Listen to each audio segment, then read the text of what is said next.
ఓం నమ శివాయ. శివతాండవ ఛానల్కి స్వాగతం అండి. ఆ శివయ్య ఆశీస్సులు మనందరిపైన ఉండాలని నేను కోరుకుంటున్నాను ఫ్రెండ్స్. ఈ వీడియో మీరు ఫస్ట్ టైం చూస్తుంటే ప్లీజ్ లైక్ చేయండి, షేర్ చేయండి, సబ్స్క్రైబ్ చేయండి ఫ్రెండ్స్.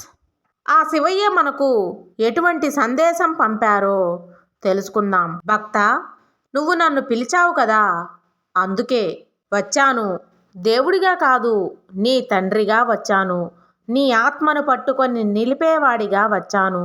నీ గుండె బాధను చూసి నిలబడలేక వచ్చాను.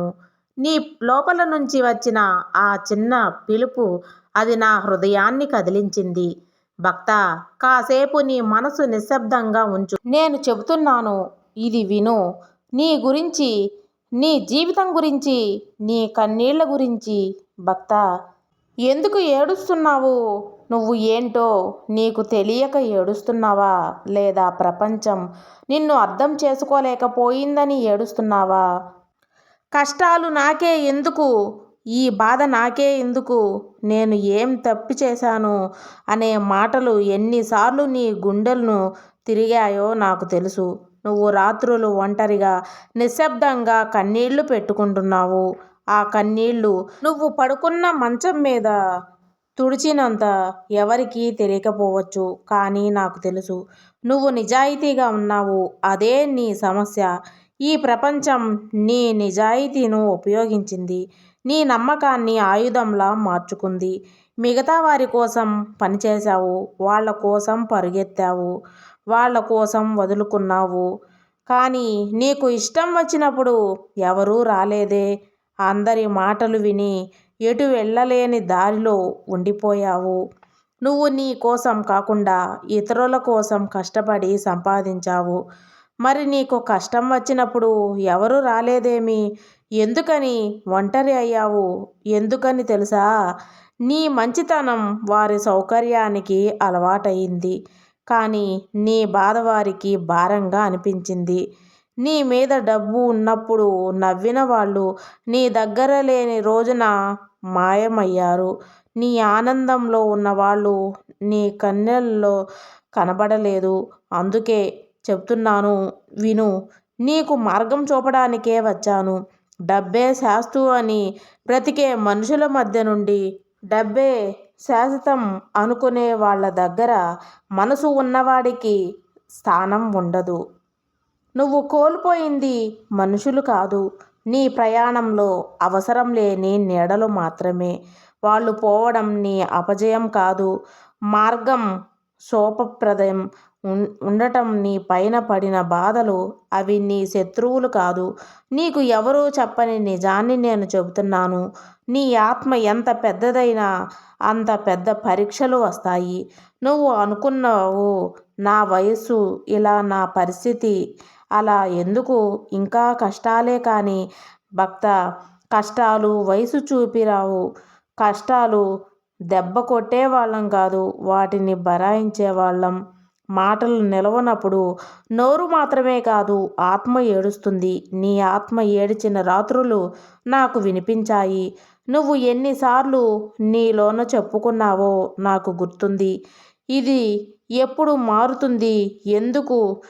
ఎందుకు మారుతుంది అనుకుంటున్నావు? భక్త, నీ కథ ఇక్కడితో అయిపోలేదు. నీకు మంచి జీవితం ఈ శివయ్య ఇవ్వబోతున్నాడు. ఆ శివయ్య ఇచ్చే మాట, కోపమును నిలబడి ఉండు. కానీ నీ కథ ఇక్కడితో మీద నువ్వు అనుకుంటున్నావు, కానీ మలుపులు మాత్రమే. న్యాయం నెమ్మదిగా వస్తుంది, ఎందుకంటే అది శాస్త్రం కాబట్టి. మంచితనాన్ని అడుగు బెడలాగా చేసుకున్నావు.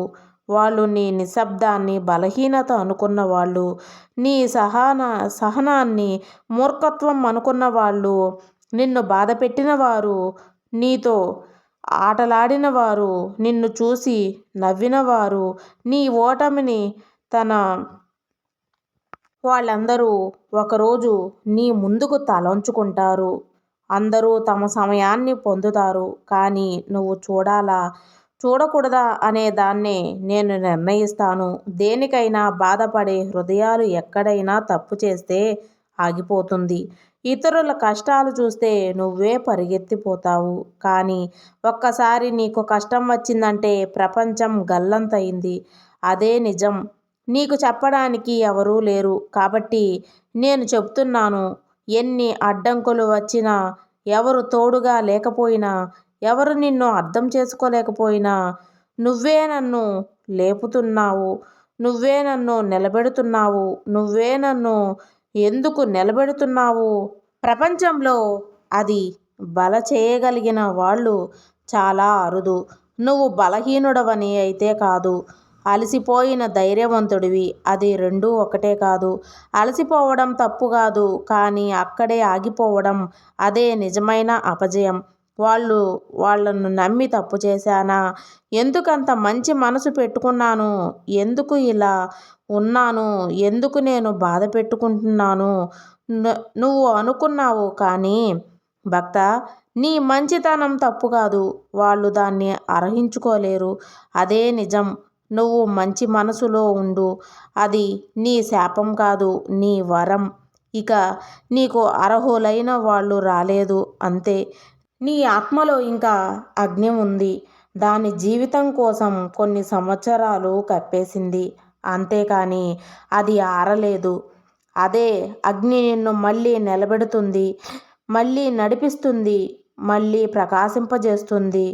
మొదటిసారి కాదు, ఇప్పుడు కాదు, మూడోసారి అయినా నువ్వు లేస్తావు. ఎందుకంటే నువ్వు లేవకూడదని నిర్ణయించుకున్నావు.